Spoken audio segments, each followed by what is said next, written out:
Well, speaking of things people don't want to talk about, hey, there was an altercation at Arlington National Cemetery this week.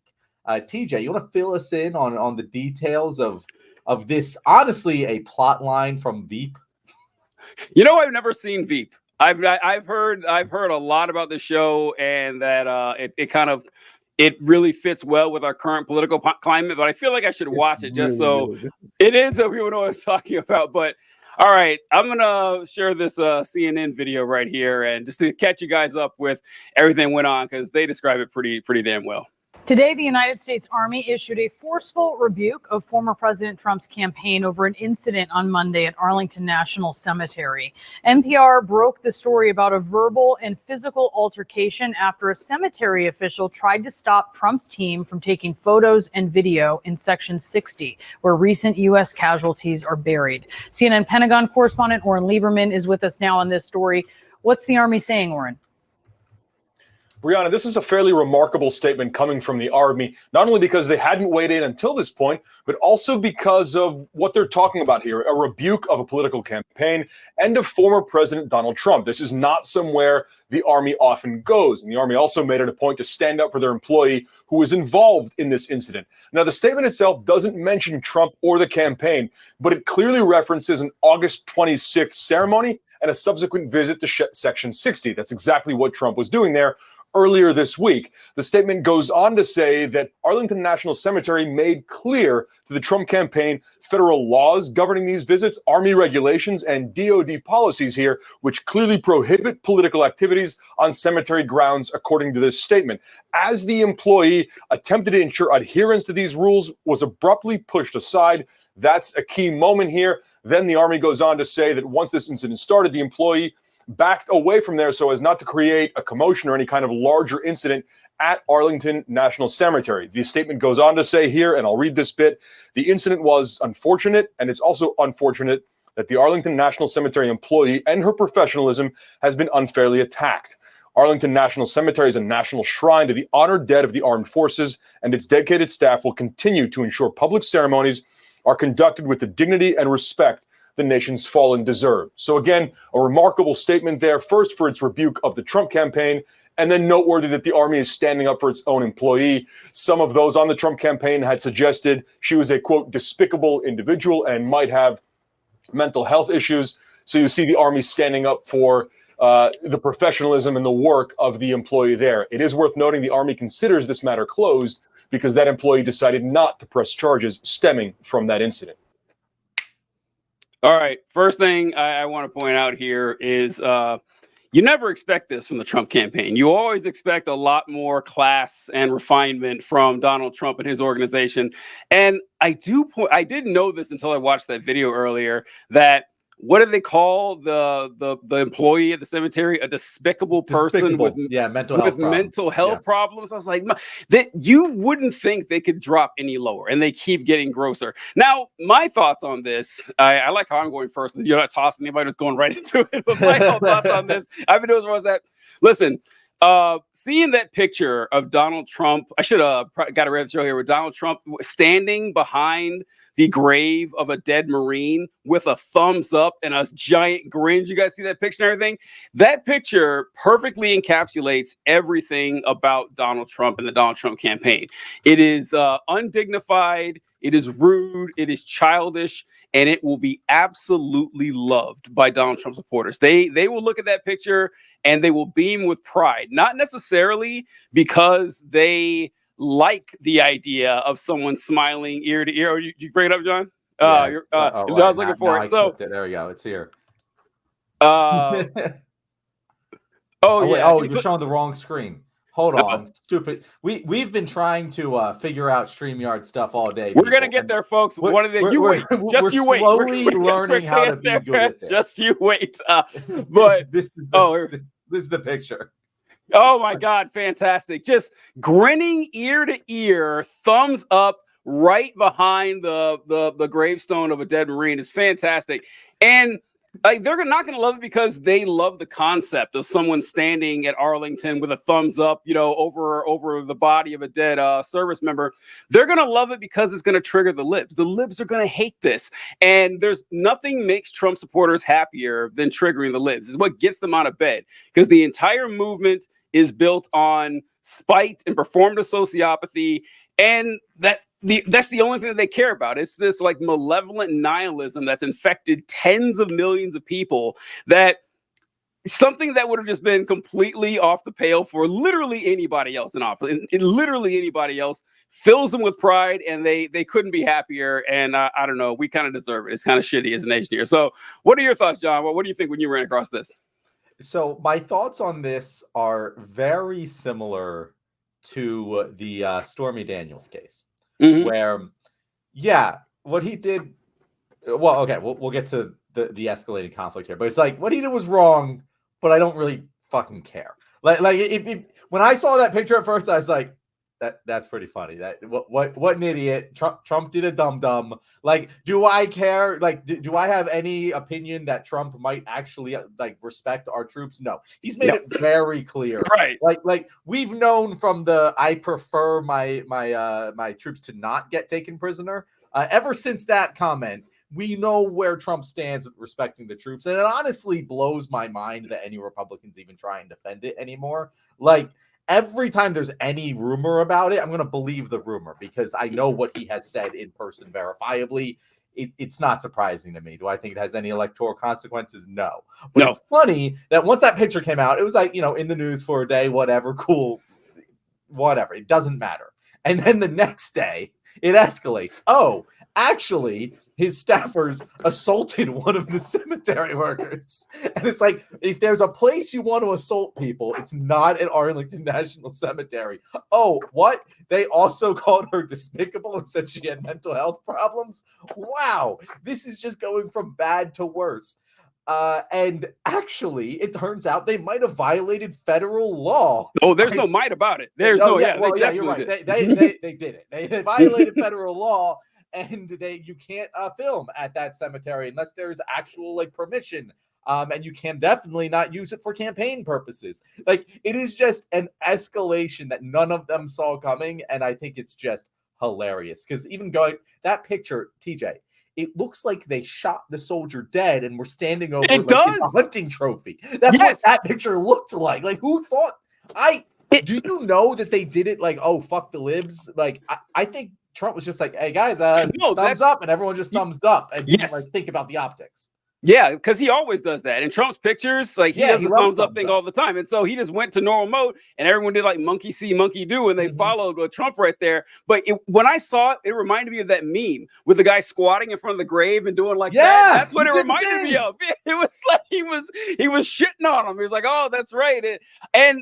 I'll wait for EK here. Go ahead, EK. I'll let you go before I go back again. This is like, this is like a cross between like Veep and like the influencers in the wild like account for TikTok, because like basically Trump just one-upped all of the annoying influencers that do shit like go and film a little dance video in places that they're not supposed to film dance videos on, or climb up that pyramid in Mexico and do a little TikTok dance at the end of it. But just like now you just broke a federal law. Like you went all the way there. It's like, all right, let's make content out of this. And it's like, you should have known. They told you it was something that you should not have done. You did the thing anyway, and then you made a damn TikTok video out of it.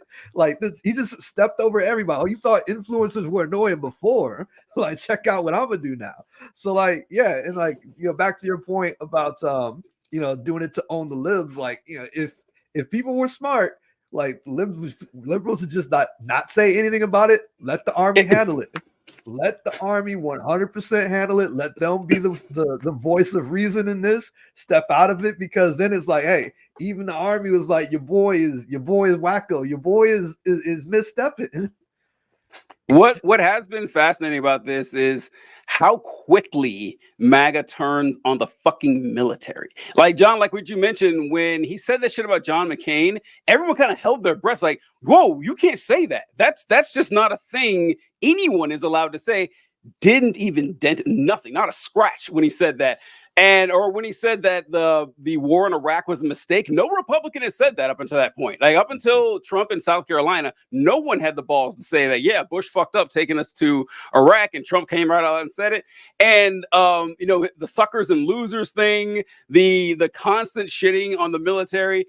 And so it's funny to me, like we were saying before, that people getting really upset and mad about it, because let's be real, folks. Like, dead soldiers are used as props all the time, like all the time. Sure, they're not like for official political ads. Maybe not. That's like something you can't do. Some soldiers are better dead than alive for these purposes. Oh, exactly. Yeah, exactly.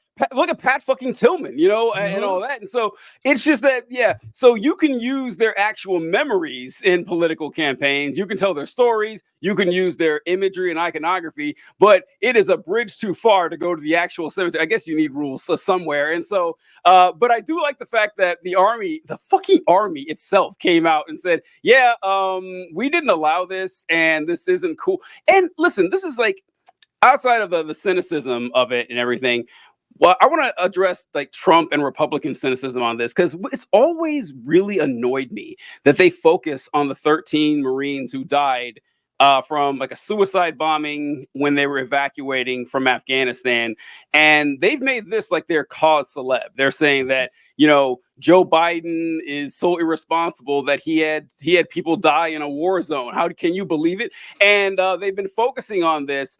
And it's something like 65 troops died while Trump was president. I don't see them bitching about that, in Afghanistan. No one seems to care. It's only the 13 because they want to use it as a political prop.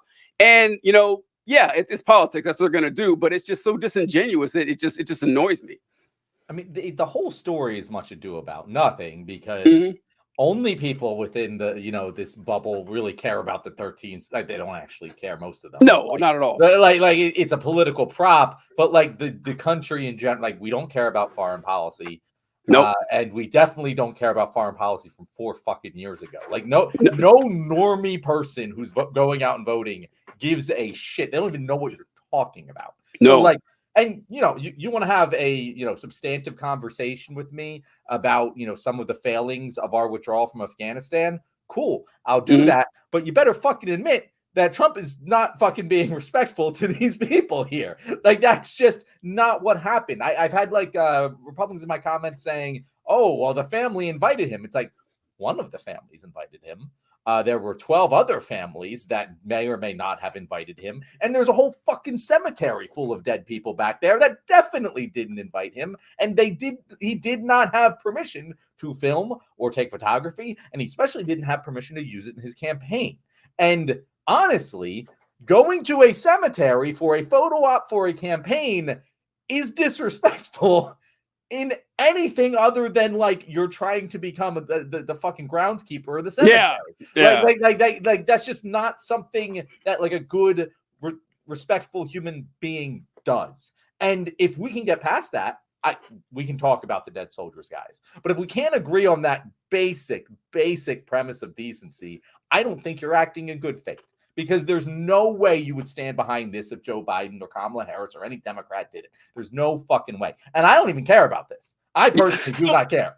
But it's just another marker of his character.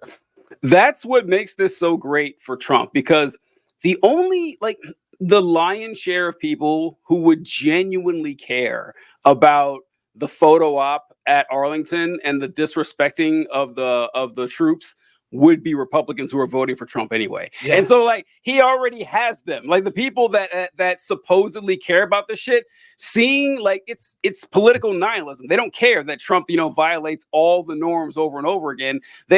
I don't think Trump's goal was to trigger the libs. Like, I don't think that was his goal, but the effect is going to be that way. That his supporters are going to say, this is great. Look how great our leader is. And, oh, isn't it fantastic? The libs are so mad about this. I don't know. That's my thoughts. Any closing thoughts on this one here? This fun, lighthearted story.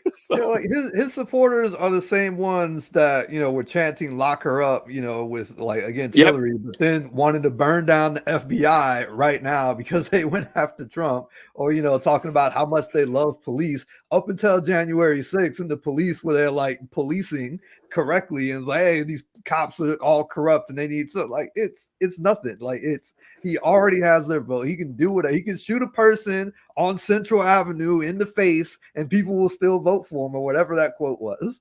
So like it's such a non-issue that it's just like, dude, whatever. Okay, there's other shit we can talk about.